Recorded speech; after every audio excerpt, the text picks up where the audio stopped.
Казвам се Теодор Василев и съм заместник-председател на Национален младежки форум. Искам да попитам Мия, искаш ли да има мир по земята? Да. По-силно може ли да го кажеш? Искаш ли да има мир по земята? Да. Да, добре.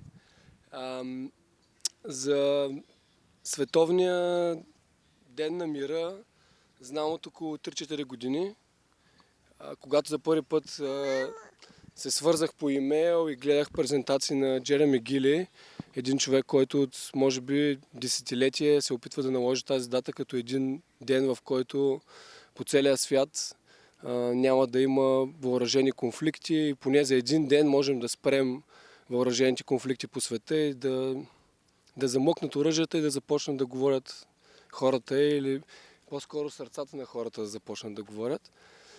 И така знам за Световния ден на мира, като сме ползвали в нашата работа.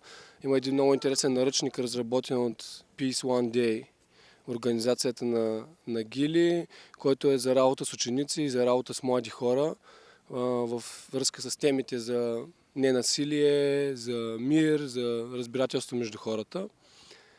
Относно езика на неомраза,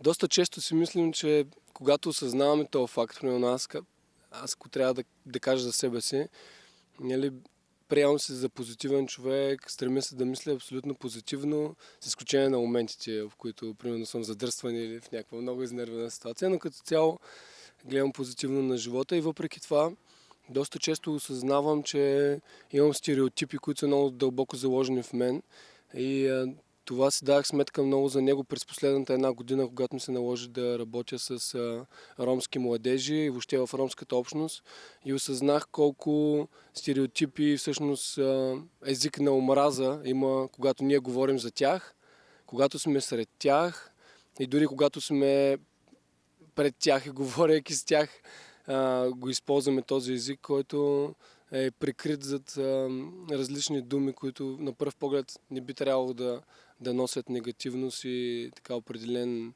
начин на мислене спрямо тяхната общност, но факт е, че се случва това.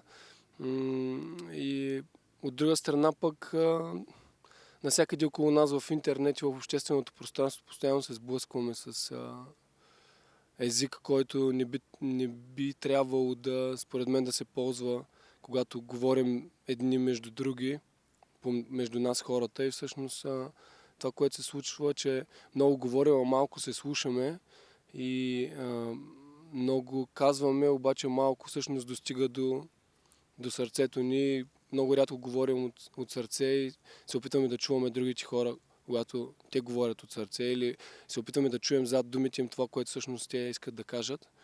И по този начин или заради това, че не го правим това, зреят много конфликти в нашето общество, които понякога ескалират на момента и ние си казваме, вау, какво стана, защо това се случи, както доста често се случва примерно с ромите и както ще продължава да се случва, защото ние неглижираме, ги оставяме в периферията на нашето общество. Нали, Мия? Кажи се ти за мира. Искаш ли да има мир по земята? Да. Да? Точно. Ти нали не говориш с омраза спрямо другите хора? А? Да.